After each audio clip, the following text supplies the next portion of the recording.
dear students, today we are going to see question tag.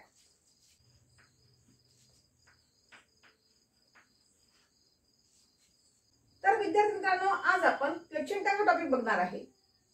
तर question tag हा प्रत्येक परीक्षेला म्हणजे तुम्ही 8वीला असू द्या, 9वीला असू द्या, 10वीला असू द्या, 12वीला असू द्या, कुठल्याही परीक्षेमध्ये क्वेश्चन टॅग येत असतो. यालाच काय म्हणतात? क्वेश्चन टॅग म्हणजेच काय? ब्रीफ क्वेश्चन, संक्षिप्त प्रश्न. त्यालाच क्वेश्चन टॅगला दुसरा शब्द काय आहे? Tail tag.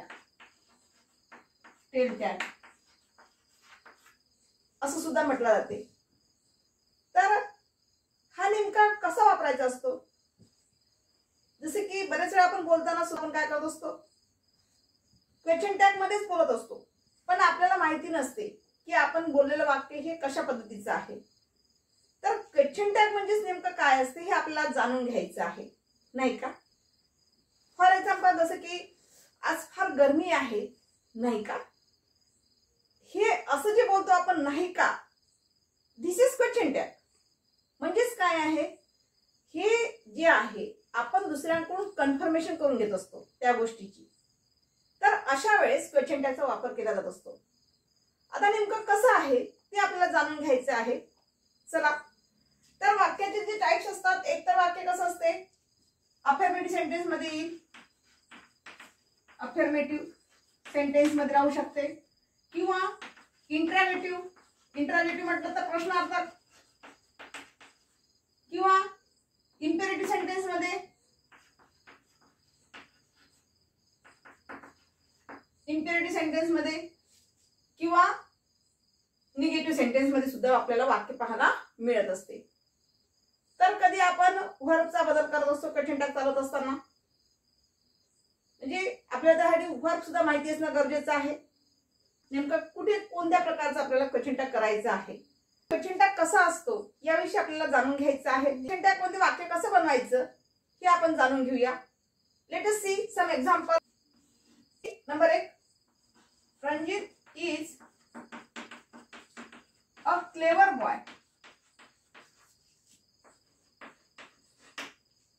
आता हे जे दिलेलं वाक्य हे कसं आहे?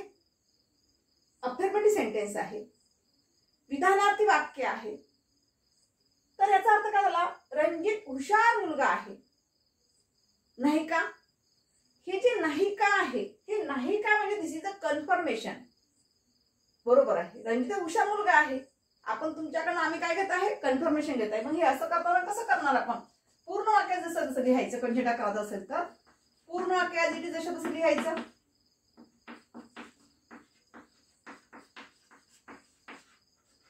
हे लिहिल्यानंतर काय करायचं? कॉमा द्यायचं. कॉमा दिल्यानंतर या वाक्यामध्ये व्हर्ब कोणता आलेला आहे हे सुद्धा तुम्हाला ओळखता आलं पाहिजे. इज हे व्हर्ब आलेलं आहे.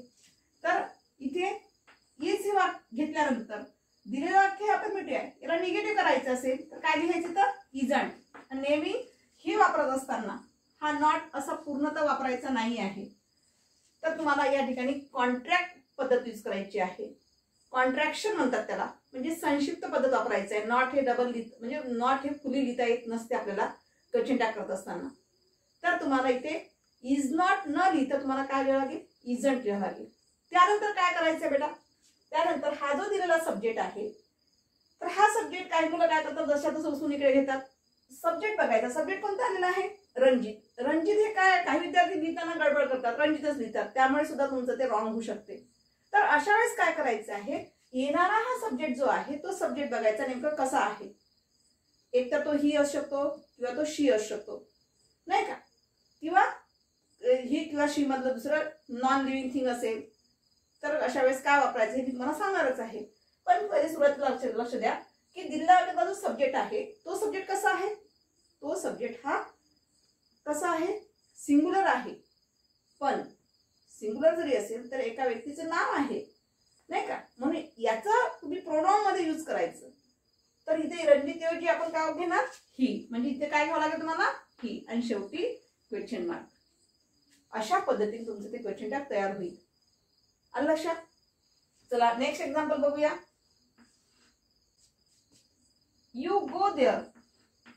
You go there. दिलेलं वाक्य कसं आहे? वाक्य आहे ते सुद्धा अफर्मेटिव्ह आहे, पण या वाक्यामध्ये वर्ब कोणता आलेला आहे? गो आलेला आहे. गो काय इंडिकेट करतोय? Go that is a present form of verb. क्रियापदाचं पहिलं रूप आहे, प्रेझेंट फॉर्म ऑफ वर्ब आहे. क्रियापदाचं फर्स्ट फॉर्म ऑफ वर्ब आहे, प्रेझेंट फॉर्म आहे, नाही का? तर यासाठी सुद्धा काय वापरायचं तुम्हाला? यासाठी तुम्हाला डू चा वापर करायचा आहे क्वेश्चन टॅग बनवत असताना. यू गो देअर, तू तिथे जा असं सांगितलेलं आहे, नाही का?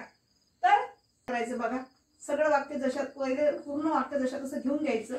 यू गो देअर हे घेतल्यानंतर सगळ्यात पहिले आपण लक्षात काय टाकायचं आहे? इथे येणारं जे वर्ब फॉर्म आहे ते वर्ब फॉर्म कुठल्या टेन्स मध्ये आलं? सगळ्यात महत्त्वाचं टेन्स आहे. याच्या अगोदर आपले टेन्स भरपूर झालेले आहेत, माझ्या त्या व्हिडिओमध्ये बघून घ्या. तर टेन्स आपले टॉपिक भरपूर झालेले आहे, त्यामध्ये लक्ष द्या. इथे गो हे काय आहे? प्रेझेंट फॉर्म ऑफ वर्ब आहे, त्यामुळे आपल्याला इथे काय घ्यावं लागेल? डू चा वापर करावा लागेल.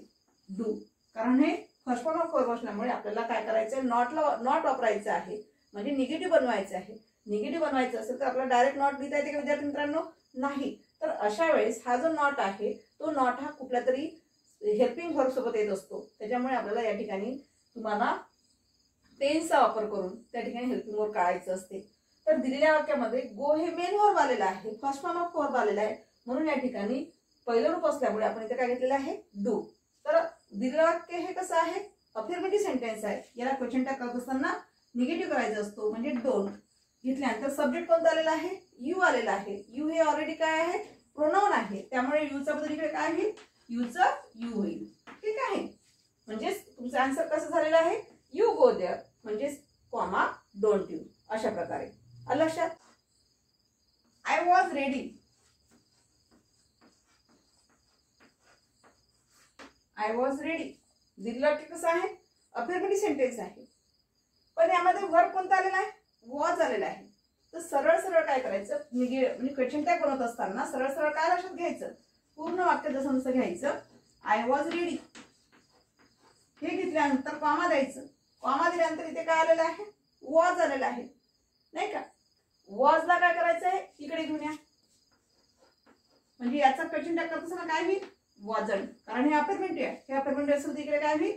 निगेटिव्ह. वॉजंट. सब्जेक्ट कोणता आलेला आहे? आय. पण आय हे प्रोनाउन आहे, जशा तसं आय घ्या आणि शेवटी क्वेश्चन मार्क. ठीक आहे, चला now next. There are many books. There are many books. बघा, देअर आर मेनी बुक्स असं दिलेलं वाक्य आहे. वाक्य कसं आहे? अफर्मेटिव्ह. अफर्मेटिव्ह म्हणजेच काय? ज्या वाक्यामध्ये कुठलाही निगेटिव्ह शब्द येत नाही ते म्हणजे तुमचं अफर्मेटिव्ह असते, होकारार्थी वाक्य असते. याला आपल्याला काय करायचं आहे? क्वेश्चन टॅग बनवायचं आहे. जर वाक्य होकारार्थी आलं असेल तर क्वेश्चन टॅग हा नेहमी कसा असतो? नकारार्थी असतो, त्याच्यामुळे लक्षात द्या. बघा आन्सर कसं होईल? There are many books. पूर्ण वाक्य जसं तसं घ्यायचं. घेतल्यानंतर कॉमा द्यायचं. या वाक्यात तुम्हाला इथे काय दिसते? हेल्पिंग वर्ब आर दिसतो आहे. चला आरला इकडे घेऊया. करा निगेटिव्ह फॉर्म मध्ये करा.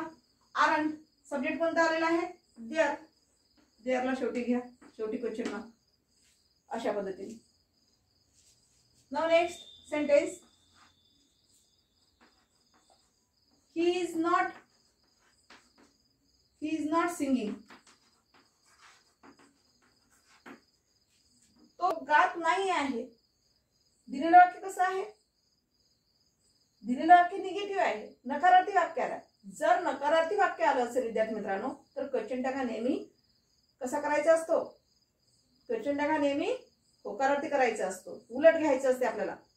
पण हा नॉट कशाला लागून आलेला आहे? इजला. म्हणून काय करायचं बघा, आता कशा पद्धतीने सांगते मी. पूर्ण वाक्य जशा तसं घ्या. Is not, he is not singing. पूर्ण वाक्य आपण जसं तसं घेतल्यानंतर कॉमा द्यायचं. हे महत्वाचं आहे. This is important part of comma. कॉमाचा जो भाग आहे हा अतिशय महत्वाचा आहे, कारण आपण पूर्ण वाक्यात क्वेश्चन टॅग लिहित असतो. बरेच विद्यार्थी लिहिताना काय करतात? फक्त इकडली बाजू लिहितात उत्तर आन्सर म्हणून. तसं कधी करायचं नाही. इन फुली सेंटेन्स मध्ये तुम्हाला आन्सर द्यायचं आहे. ही इज नॉट सिंगिंग दिलेल्या वाक्याचा प्रकार कसा आहे? निगेटिव्ह आहे. का निगेटिव्ह आहे? कारण इथे नॉट आलेला आहे. पण त्यानंतर काय लक्षात घ्यायचे तुम्हाला, हा जो नॉट आहे हा नॉट कशाला लागून आलेला आहे, इजला. म्हणून क्वेश्चन टॅग करत असताना फक्त आपल्याला काय करायचं आहे, इजला घेऊन बाजूला जायचं आहे. इज घेतला आपण इज. नंतर सब्जेक्ट कोणता आलेला आहे, ही. ऑलरेडी प्रोनाउन मध्ये आहे त्यामुळे जसं आहे तसंच हिला घेऊन घ्या. म्हणजे इज ही. तुमचा आन्सर काय झालेला आहे बघा, he is not singing, is he question mark. अशा प्रकारे आपल्याला आपण जे काय आज हेल्पिंग व्हर्बचा वापर कसा करायचा वाक्यामध्ये क्वेश्चन टॅग करत असताना याविषयी माहिती बघितलेली आहे.